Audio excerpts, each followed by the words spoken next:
Well, hello YouTube, and welcome to the Portland Art Studio. Welcome to another video on my channel. I'm PJ if you're new here, and if you are, please subscribe for more shenanigans. Today, in this video, I am going to be sharing with you my sketchbook, a sketchbook tour.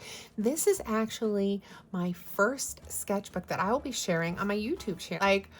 I don't normally share my sketchbooks, but it's a thing here on the YouTube, so I thought I'd join in the fun. And here we are with a sketchbook tour. So I finished my sketchbook yesterday, and I was so excited to join in the YouTube fun that I decided to film a video today. So please stay tuned because I'm going to get started straight away. Thank you so much for staying with me today for this, my first sketchbook video tour. This is the Life Noble Note Plain sketchbook. It's got 100 sheets in it, and it is not a watercolor sketchbook. Now, I paint with watercolor. In this sketchbook, I used a lot of different media. This notebook, though, it is not a watercolor sketchbook. It has like a different kind of paper in it, and you'll see when I crack open and get into it. I saw this sketchbook on Sophie McPike's channel this spring, and she uses the sketchbook, and I thought that looks really interesting. I'll give it a try. I actually purchased it in a larger size. It's so big that it doesn't even fit. This is, I think, the size Sophie was using. And it's beautiful. It's just a little bit too big for my liking, and I'm more comfortable in like a smaller sketchbook. So I purchased an A5 one, and I've been super happy. So this has a soft cover, and it's held up well for me. Normally what I do in my sketchbooks is I will put a little like folded piece of watercolor paper that I affix to the front, and it just has like my information in there, and sometimes I journal in there as well. So I started this on May 7th, 2024. And the first page is a hydrangea spread. These are Kusakabe watercolors. This is actually the watercolors I have over here. And I used a gold pen. And I actually started out with a drawing that I just wasn't fond of and kept going because, you know, it was the first page. And I'm happy. I think it turned out neat, even with the drawing underneath and all. So I heard about this sketchbook on Sophie McPike's channel, and I will link her channel down below. She's got a great YouTube channel, and she does something called the Scribble Brigade, which are like these live drawing sessions, which is great. And this one was a silent film star Scribble Brigade that I did. It was that she did, really. And it was blind contour line drawings where you basically just don't look at the paper, you just look at your subject and draw. And it's a lot of fun to do people because they come out silly looking. And this is a technique that's used in drawing class. And I actually made a finished piece of artwork like this. I've done a couple, but actually my best friend, for her wedding, I did them in this style and painted it. It came out really cute. All right, so this page here I covered in black acrylic gouache Holbein, and I tried to use those pastel, I got a set of pastel pencils. The Brute Funer ones are really inexpensive. I wanted to see if they'd work on top of acrylic gouache. They don't. So I just went ahead and used more acrylic gouache and pastels to just kind of paint over the lines. Some of them I've drawn. It's really not much. So here, it took me a little bit to figure out like what to do with this paper, how it was going to work with my materials. I've used a lot of these materials, all of these materials in the past, but just never on this kind of paper. And so I really wanted to see like what the paper would do, what the materials would do, how they would layer, things like that. This is just some watercolor. And I was really able to just like doodle in this book. And this paper, it's non-porous. It's not watercolor paper. And so the water and the pigment just sits on top, and it separates and dries in a very different, interesting sort of way. This was a painting that I had spilled my coffee all over. I really loved the painting, and I'd spilled my coffee all over it. So I cut it up and I fixed it throughout my sketchbook. You'll see little pieces of it here and there. This is just some watercolor. This is, I think, the Kuretake Gansai Tambi watercolor palette, the Art Nouveau one, which, you know, limited color palettes is something that I've really explored in this sketchbook as well. And you'll see how that has evolved. Here was just wiping off some extra paint off my brush, and I just drew something on top. Now here was, this was actually a commission that I painted many, many times. I mean, this isn't what the final piece looked like, but this was me practicing the ocean for this commission. And so this was one of the iterations that I just glued or stuck into my sketchbook. I use double stick tape to do this, by the way. I use this stuff here. It's double stick tape. And then what I'll do is I'll create just kind of tuck spots for other artwork or journaling spots, because, you know, in the course of me using a sketchbook, I also will, you know, doodle on little pieces here and there, and I like to include them in my sketchbook. And this is how I do that. So here was just a page, you know, again, just kind of wiped my brush off from another piece of artwork that I was working on. And this is a piece that I found in my studio when I was cleaning my studio this past week, and I just thought it was hysterical. I don't know when I created it, what I was thinking. I have no recollection.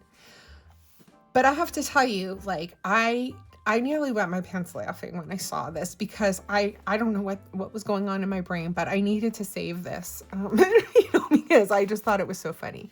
I mean, just sometimes it's like that, right? Here's another piece that these are the Kusakabe Watercolors. And I made a little tuck spot out of it with just a piece of flower that I was exploring some Daniel Smith paints on. And this, again, wiped my brush off on this page and was trying some materials. This is acrylic gouache with regular gouache. And then this is some gold ink from Kuretake, which is really pretty. Some regular watercolor and pencils. More of the same, more of the same. These are some really badly done mushrooms, but you'll see how things evolve in this sketchbook. This is some colored pencils that I was trying out on this paper, this paper takes colored pencils. It takes all media really nicely. So one of the things that I was really exploring these last 6 months were limited color palettes, using backgrounds in my pieces, and also like minimalist landscapes, not just abstract, but like a minimalist approach to landscapes. So that's kind of what you'll see me kind of breaking into.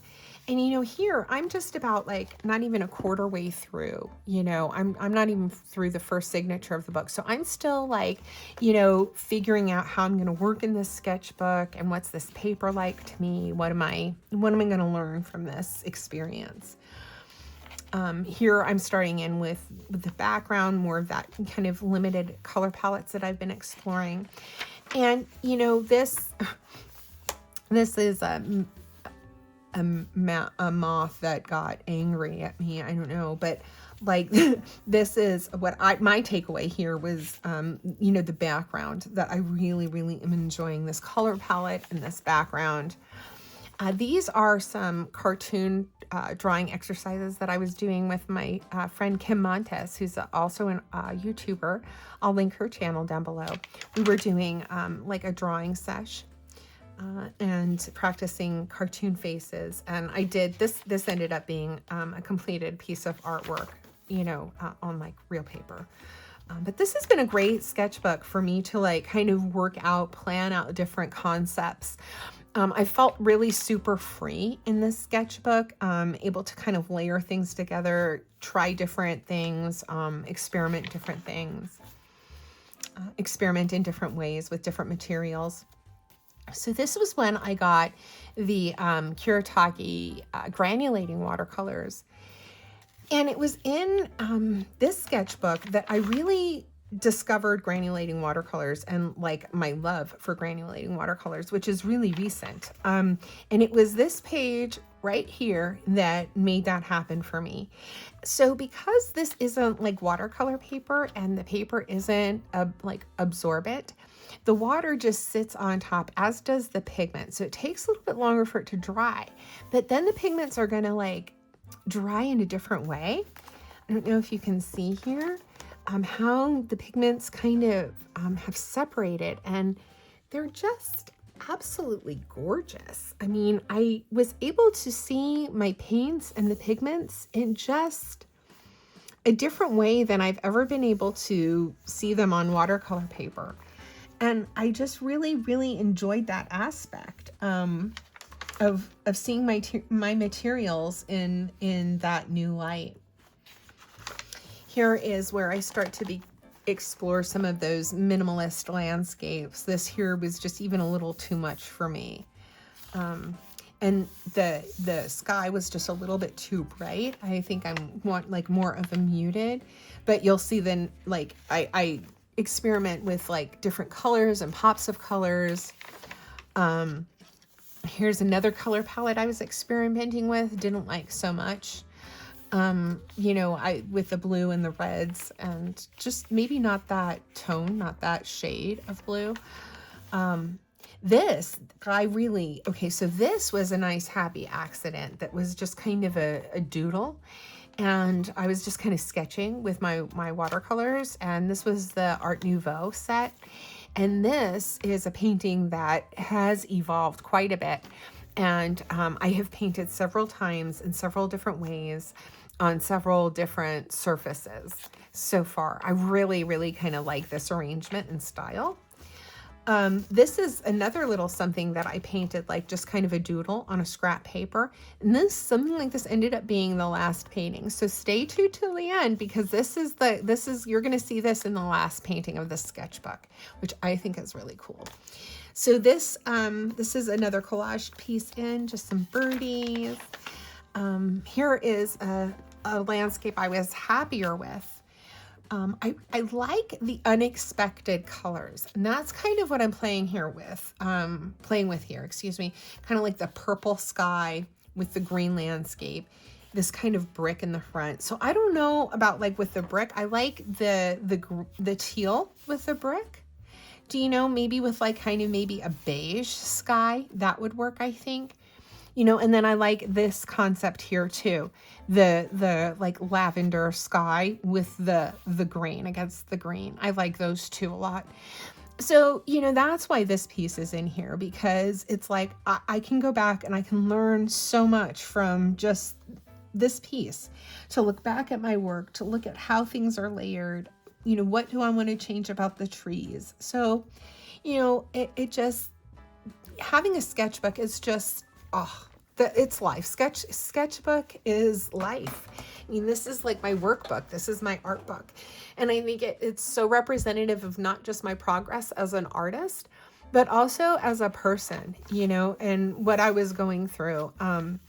These paintings, I remember every single one of them, what I was thinking, where I was that day, what brought that out in me, why I made those decisions, why I wanted to explore this. So this was like, I wanted to revisit. I really, really like that. Okay, so what more can we do with that? What different colors can we bring in? The burnt sienna, I really liked this decision to bring this in. Loved the contrast, and love this palette a lot.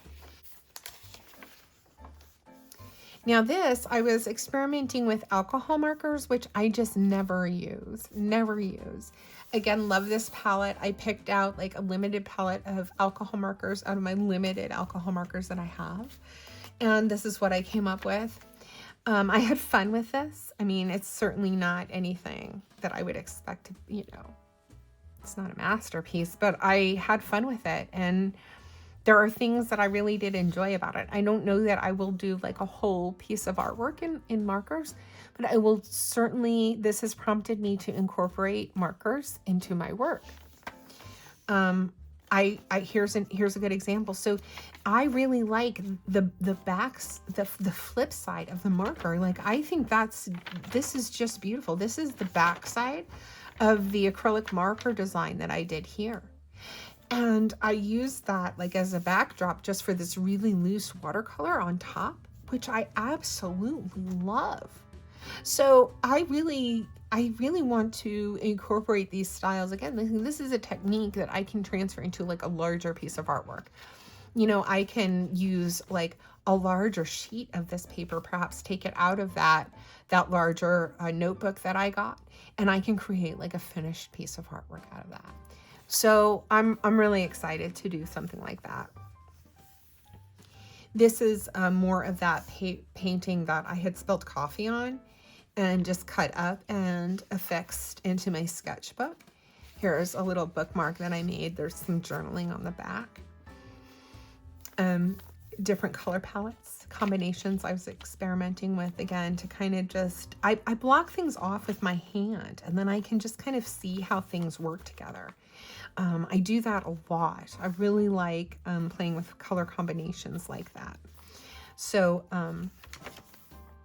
now here, you know, I don't do things with like that are alive at all very well. And I mean, like, that's why I keep trying from time to time, but I just don't paint the souls very well.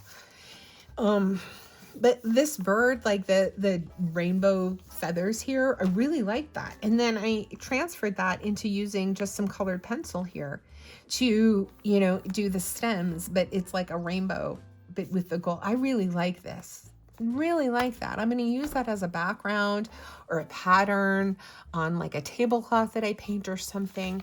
So like, that's how I use this work, like these lessons, and incorporate them into like my finished artwork. You know, I'll take a pattern like this and incorporate it into a tablecloth that I'm painting, or a wall in a kitchen that I paint or something like that. Here again is another color study for me. This might just appear like dots on a paper, and they are, I suppose. But for me, I was seeing how the colors will play together, and then how I can then play with, you know, unexpected color palettes. I like to do this and just kind of put a bunch of color down on the paper, and then I'll be able to see, you know, I can kind of corner them off. This is something that I've done for a really long time. Like, how unexpected, you know? And they don't always all work, but a lot of the times they will, surprisingly. Like, look at that. That's different. Here, this was, okay, so this was I picked up the Pinks and Violets case out of Van Gogh's Pinks and Violets case. This was so cool. This was so cool. I've enjoyed that palette all year long. I should have put that in my favorites, honestly. I should have put that in my favorite because I really enjoyed the Pinks and Violets. In fact, I really do like the Van Gogh paints. Anyway, this was one that I did with that. Just another doodle. Here, was feeling some Oregon love. So with a little, what do we call it? Sasquatch. Ooh, this was Daniel Smith's quinacridone burnt orange, because they're discontinuing the pigment. So I picked up a tube of that and explored. I mean, just beautiful. There's some gold in there. This is some gouache. I like the way the paint played together in that. Here are some leaves that I did with the Staedtler tinted graphite pencils. This was the Jerry Q palette. So I picked up this little palette thinking it was going to be cute and fun and whatever. It's this little student grade palette, and the paints are dye based. And so I was like, ooh, I'll put some down the page. And then I tried to move it. It wouldn't move. It like stained my paper. So I turned it into this obnoxious frog. I mean, I didn't know else. I couldn't really do anything else with it. And so I was trying to figure out if these paints are worth keeping or not. You know, and they're bright, right? They seem bright, but I have ultimately decided that no, they're not worth keeping, because these paints are going to fade. you know, these are like the paints that just fade in your sketchbook. They're dye-based. They're like worse than Crayola. So, I mean, the palette's cute. Excuse me, I think Lindsay, the Frugal Crafter, put Holbein in her palette, I think. I don't know. But the palette's cute. It comes with like this little, you know, ceramic dish, a sponge. But the paints so this was like my last ditch effort to like the Jerry Q paints. I mean, they don't budge. You can't, because they're dye-based. They're just so artificial because they're dye-based. So anyway, back to the paint. This, I think this was vermilion gouache, but I really like the way this came out. And I try another iteration of this painting unsuccessfully here actually, funny enough. So, you know, I thought, well, gee, you know, that's a bright red. Will this work with a bright blue? No, I don't think it did. But I found out. Here is, I think, the second iteration of mushrooms. So I'd seen a thing of mushrooms. I mean, I live in the Pacific Northwest. So in the fall, you know, mushrooms like are abounding everywhere. And I took a picture of mushrooms, these kind of mushrooms. And that was the first iteration. This is the second iteration. I used, as an underpainting for these or whatever. I used these memory keepers. We are memory makers or whatever. These pigment pens, they're strange. And I ended up then using Neocolor over the top, and I liked it much more. But they're, I don't know. I don't know if it's just that they were on this paper, but I don't know if you can see kind of like the consistency. Like, do you see how it's not spreading evenly? How they're kind of like, I didn't like that. And I have the King Art ones, and they don't do that, even on this paper. Here's another attempt with the We Are Makers. And here again. And I was like, what is going on with that? Do you see kind of that kind of gooiness there? And so I was like, I wonder if it's going to be all of the pigment pens on this kind of paper. So I tried the King Art sticks that I have. Yeah, no, the King Art sticks weren't like that. I used the metallic ones, and you can see the metallic ones came out beautifully, I think. You know, compared to the We Are Memory or We Are Makers pigment sticks. I didn't care for those at all. So I don't know. They're in my thing. I don't know. I'll try them on a different paper, see what comes of them. But yeah, that was that. Put those aside. So Jerry Q and those sticks were not really successful in here. These, however, this was the oh gosh. Oh, here they are. This was the Boku Undo, the black tan, and I tried like a minimalist landscape here. And then I did the ice cream in this book with them, and then I did this, and I did like a finished painting too. Some flowers. I really like the background. So that was that. And then this was cleaning up a palette. My portable painter, I had the Holbein spring gouache in the portable painter, and I was just kind of cleaning out what last little bit I had in there. Just little scraps here. This is an attempt at a minimalist landscape. Don't love it. Here too. Don't love this one.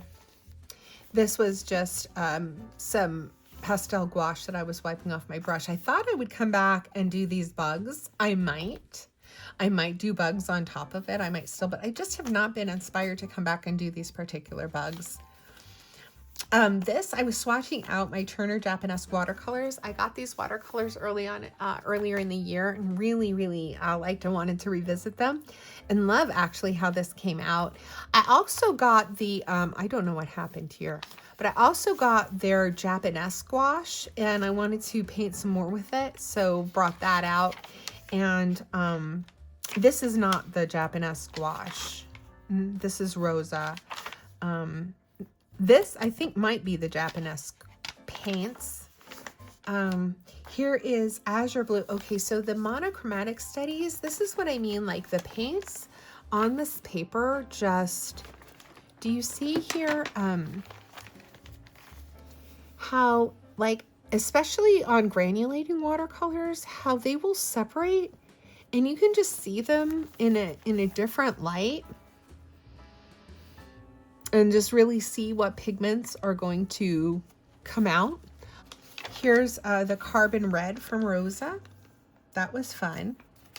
And then the Andanthrine gray. Really had fun with this. And I'm working on a finished piece with just Andanthrine gray. And it is a jar with just Andanthrine gray. I mean, it is, I'm having so much fun with this painting. Yeah, a lot of fun with this color. Take a look at it. Yeah, so a lot of potential there. And then I had the opportunity to swatch out all of, or try all the full set of the Tombow dual brush pens. They're pretty, but they're expensive. Too expensive for me. I have the Crayola Super Tips. And this is what I made from the Crayola Super Tips. So, you know, I think that's okay. I think the palette's all right. I mean, if they're not Tombows, but okay. This did inspire this painting, which I happen to love a lot, and ended up being a finished piece of artwork. So this, I found out, like, really, I went along with it. Like, I started with these colors and I'm like, I wonder with like yellow ochre, how would that look? And look, I love this combination. I think this is so pretty. And this ended up being, ended up turning into a finished piece of artwork with this color scheme. Some food, more minimalist landscapes. Oh, I love these. I love these. And I'm actually working on a large piece for my living room like this. And this is what I've been aiming for. This is what I've been aiming for. So like, I feel like this piece was me hitting the mark of all the previous attempts at like minimalist landscape, the color scheme I wanted. This is what I was going for. That, like, I finally hit it. This side is Turner Japanesque acrylic gouache, and this side is the Turner Japanesque watercolor. And I love both. I think I love this side more. I just think that the reds came so bright, and I really love how the sky, I mean, well, really just both. I mean, they're just both so gorgeous. I'm going to end up using the watercolor and gouache in my finished painting, but like having a combination of these two is what I'll be going for, and it'll be very similar. So yeah, I'm so excited. This is actually what I'm going to be painting over the break. I'm going to be painting this piece for my home over the break. You know, something like that. I'm really, really looking forward to that. And this was just some palette cleanup, you know. I don't even remember what that was about. Oh, I was swatching out my Kusakabe ones, the other palette, the cool palette, and kind of wiping my brush off before I rinsed. And I don't remember which one I was swatching on here, but clearly something. I'm pretty happy with the end result. Here, I was experimenting on layering different media and seeing what would happen on this paper. I don't know if you can see that in the sky, but I really love how the sky came out. It's very, like, feels very impressionistic to me, the sky, just because up close it has so many different layers, but then kind of afar it looks like a smooth sky. And I really am happy with how these seagrass kind of came out, and I'm happy with how the wood came out as well on the boardwalk. Here's just some flowers, some doodling. And this was a fun experiment. You know, so for this one, I actually have the stuff right here. So I bought this like clear wax crayon and haven't really experimented with it because I want to do some like resist stuff. So I wanted to see what that would do, and then I also wanted to see if this drawing pencil would resist. It's a Derwent drawing pencil. This past 6 months have been really exploring my colored pencils again and incorporating them into my work in ways that I don't normally. I'm trying to really push myself with my materials. And so this was one of the ways that I was experimenting with my materials. I wanted to see if this would resist water. So I did like a winter sketch with this pencil. It was really beautiful, actually, I thought. Oh, I had to stop my video because someone knocked at my door and it was the Amazon delivery people. Do you know what I ordered?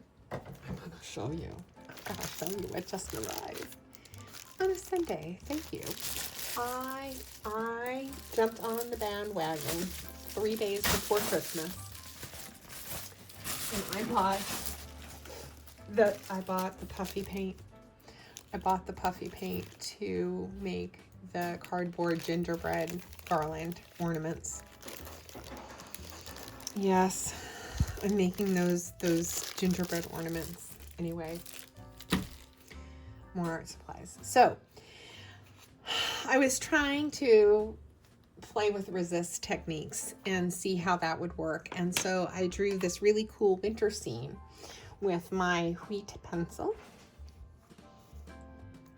And I was not very confident that it would resist. So I put some of this down and then I painted on top of it.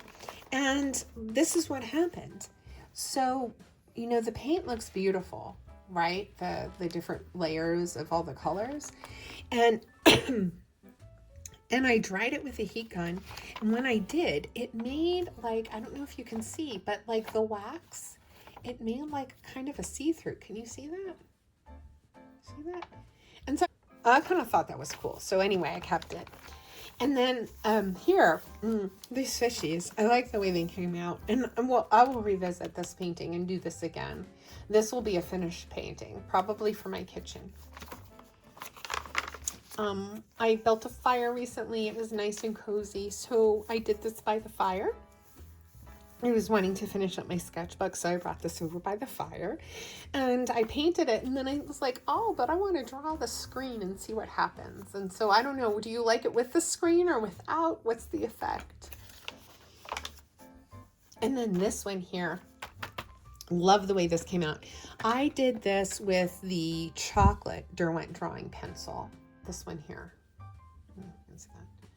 So with the chocolate Derwent drawing pencil, really love the way this came out a lot. And this is another one that I will be making a larger version of. And then finally, this is the last one in my sketchbook. Yesterday was the winter solstice up here in Oregon. And so I painted this and I absolutely love it. I used the silver watercolors. These are those that I told you, like in my favorites was like liquid chrome, and it is, if you see that, like it's just like, this is a watercolor. That's a watercolor. Anyway, that's what I used.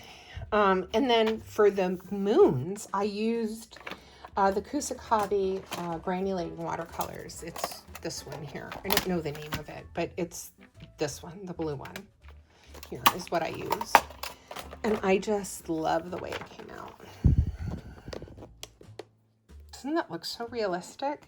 Just without any effort. That was like a circle with water, and then I just dropped the color in there.